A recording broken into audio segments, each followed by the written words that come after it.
Hello, US history. Happy Thursday. I hope that all of you are having a wonderful day so far. I hope that distance learning is treating you well, and I'm looking forward to seeing you again in person tomorrow. But before that, we're looking at something very interesting today, and we're going back to the Native Americans. Okay? Last we saw them, they were just beginning to encounter the European settlers, the European colonizers, the European invaders on their shores. And due to both battles, but mostly because of disease, Native Americans were dying everywhere.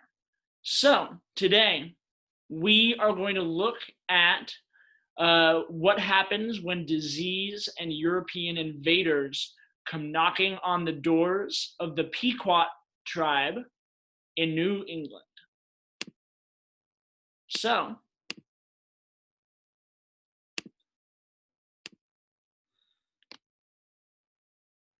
today, as I said, we are going back to the colonies, to these Native American peoples. Our daily objective is I can analyze the causes and effects of the Pequot War by comparing and contrasting primary source documents. The need to know question that is answered today: how are the English settlers and the Native Americans connected? And today I'm going to tell you why. So, in the North American world, when the settlers are arriving, we are seeing a change in the balance of Native American life. When the Native Americans were exposed to European diseases in the 1500s, over 90% of the entire Native American population perished. This was an epidemic of historic proportions. You may remember that so many people died in the world in this 100 years, it affected the global warming. It actually made the world cooler because so many people died at one time, and that effect on their breathing and their CO2 that they were breathing out meant that because all that CO2 disappeared, the world actually got colder. So to think that so many people died, that the world got colder, is a little horrifying. But what this meant beyond just this death of epic proportions was that some of the tribes that had been the most powerful lost almost all of their tribe. Okay? Imagine being a tribe where you are the most powerful out of anyone in the region, and then over 90% of your people died, right? That might affect the power balance in that region. So, if these powerful tribes were able to survive, they would.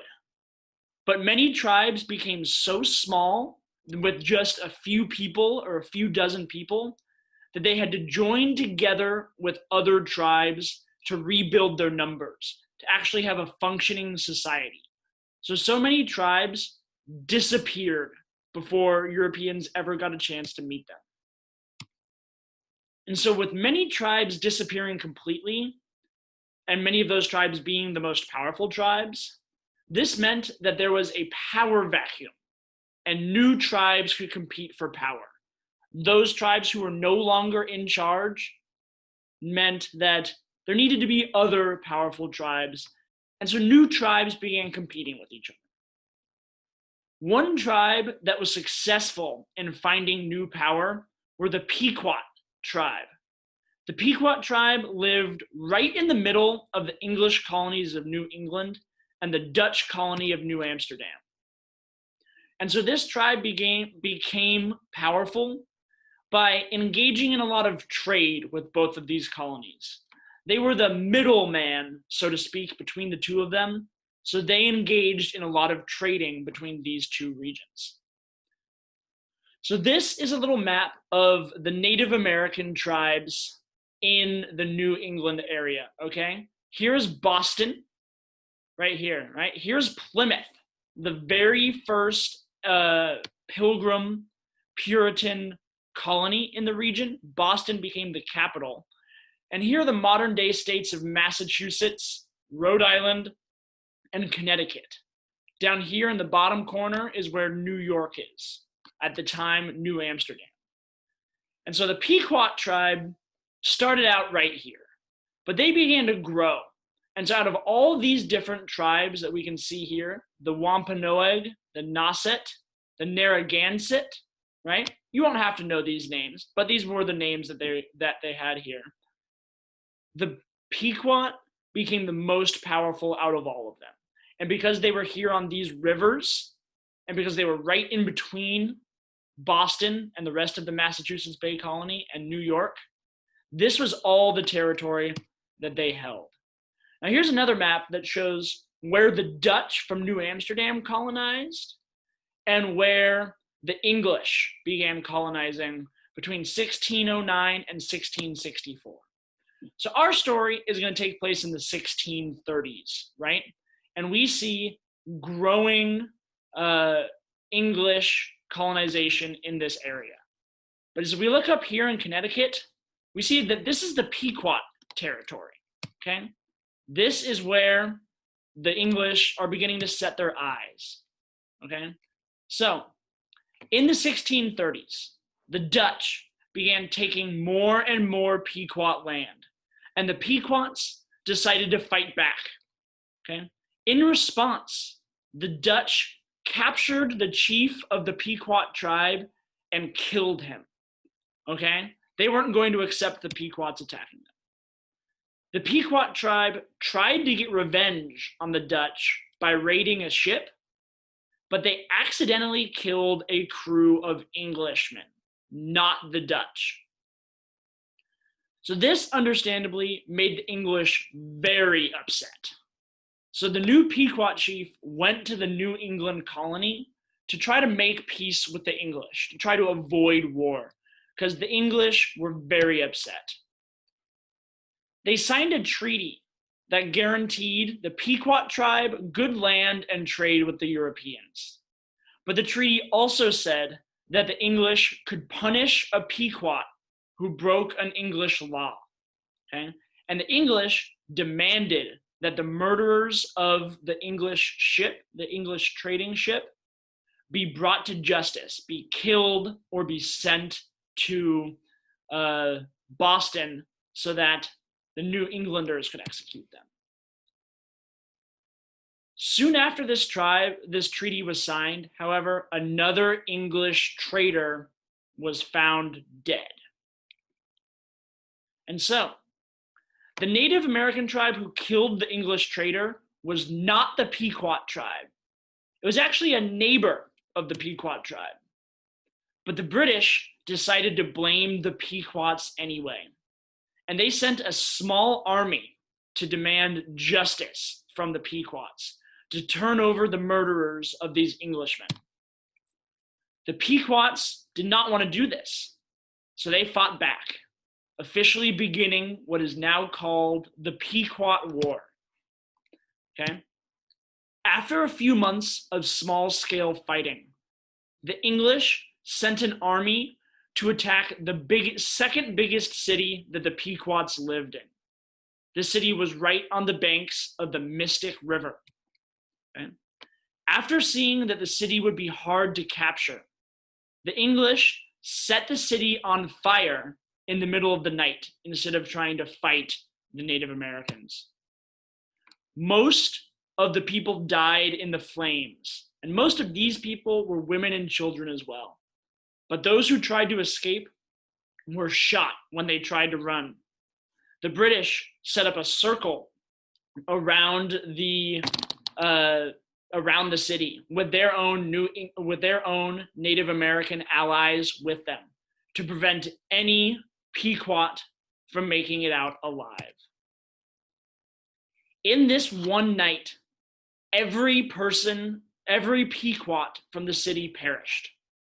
About 25% of the Pequot population was wiped out in one night.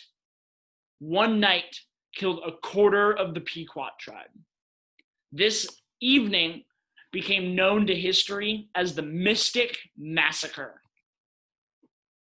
So after the massacre, the remaining Pequot people tried to escape from the region entirely, okay?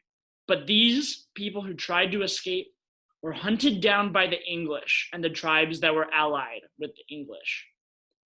By 1638, the old members of the Pequot tribes were either dead, enslaved, or part of other tribes.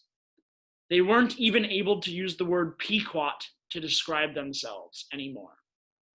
The Pequot tribe was officially dead and gone, no longer in existence after this short war.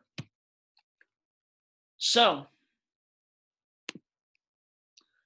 the story of the Pequot War is one that is pretty intense and a little frightening to think back on it.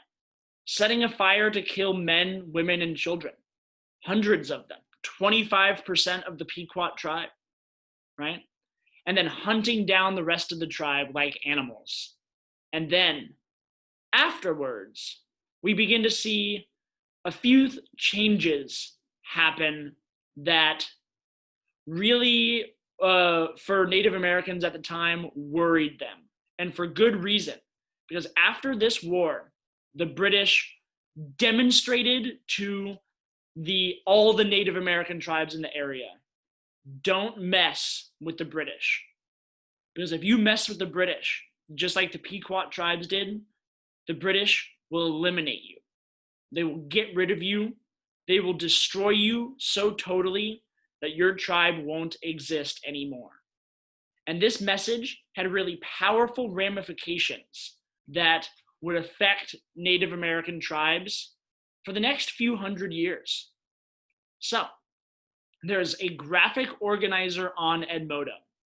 There are a few primary source documents for you to analyze, and a few there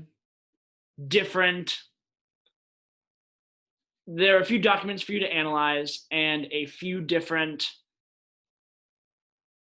questions for you to answer.